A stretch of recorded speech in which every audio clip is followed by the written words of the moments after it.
this one down, put this one over here, and then I want to grab my probes. I should be able to go in like so. And then I'm gonna grab this probe.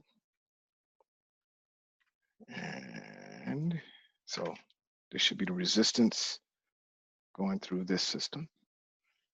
So this is 0.8. And this is the ammeter.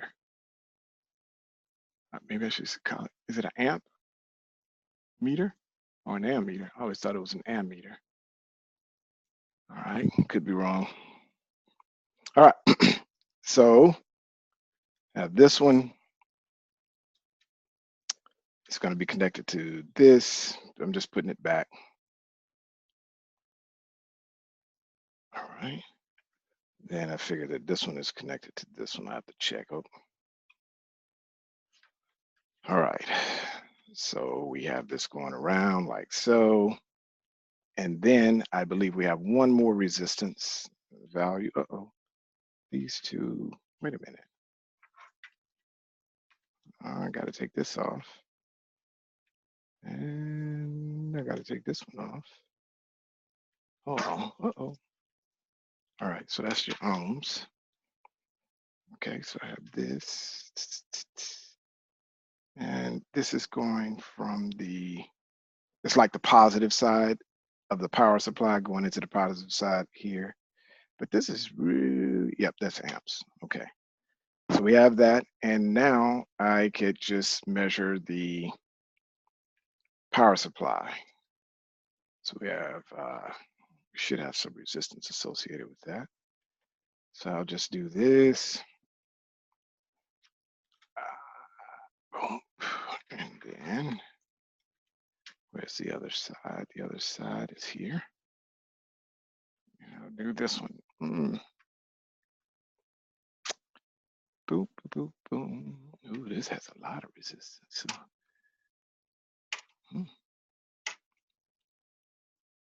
This is 23.4. So 23.4 ohms, and I would say that's the power supply. Okay. So let's see how this is all going to work out. Let me take this back off. Let me put this back onto the power supply. Or the power supply back onto our resistor here. And so this is ohms. So whatever else is open, this is here. All right. So let me look again and let's see how these things are configured. So this ammeter here, it's coming from the power supply. You see that? It's coming from the power supply here. That's this one. Then it's going through this current probe. Then it's going into this, and then it's coming out and it's going back into the power supply. Okay. So let's just consider the following.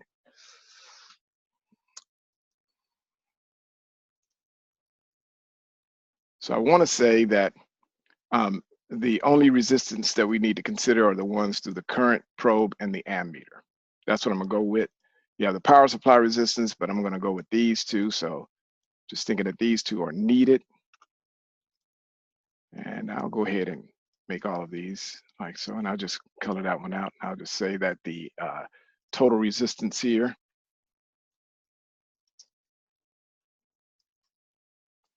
is equal to this value plus, well, you know, I should use some these. All right. So I'm saying that that's the total resistance. If for some reason these things were like in parallel or something, you know, it's going to always be lower than the lowest resistance. Like if all of them were in parallel, but they would be lower than this. Like if I were to say equals to power of the, and I'll just do this, of 1 divided by this plus 1 divided by this plus 1 divided by this. And then I say comma, and I just do to the -1. That's giving me 0.26. So, that would be, like the resistance in parallel for all of them. And so, I'm just not going to use that one. I'll just say resistance in parallel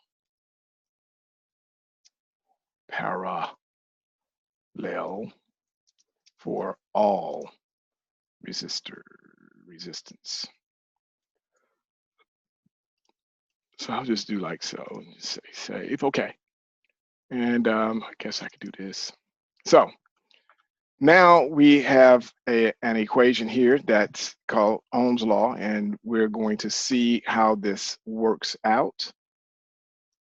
And so that is cool. I'm thinking that the value for the total resistance here is very close. If I take my total resistance and I connect it to, so I'll just put total, total resistance, or just resistance.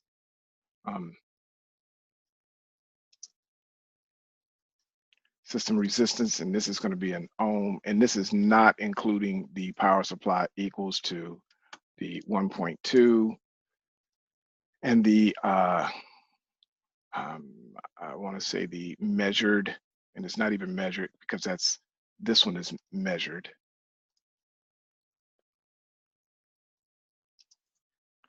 And then if I take this one and I look at the slope of the regression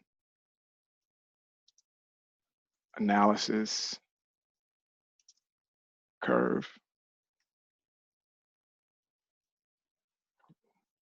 line of best fit, this is as well going to be an ohm. Let me do this. And and then I say, well, let's do the percent error, although it's two different measures, so I would rather this be the percent difference, even though all of them are measures. And this is just going to be, this is not going to have a dimension.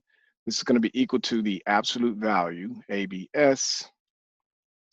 And I'm going to click on this 1.2 minus this value, and I was supposed to put it in there, divided by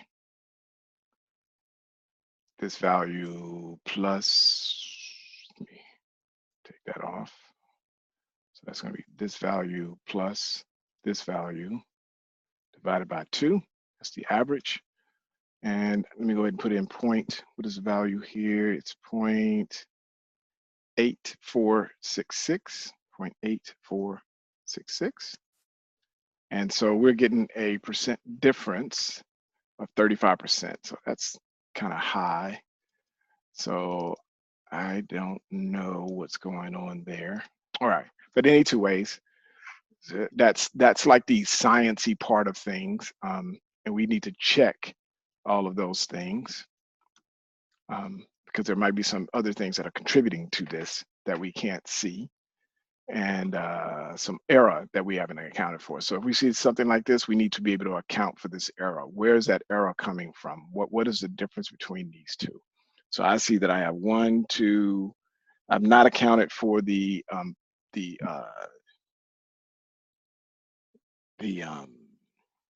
cables, so but any two ways, we'll move from there. So now let's do a regression analysis curve for the raw count versus the measured. And I am just going to save this again, and then I'm going to go ahead and do a insert, and let's do scatter. And so it's saying the measured current is going to go like so. Okay, so if you guys don't mind me just moving this to the right, and then I have this one right here. So let's approach this the same way. Let's add our axis titles.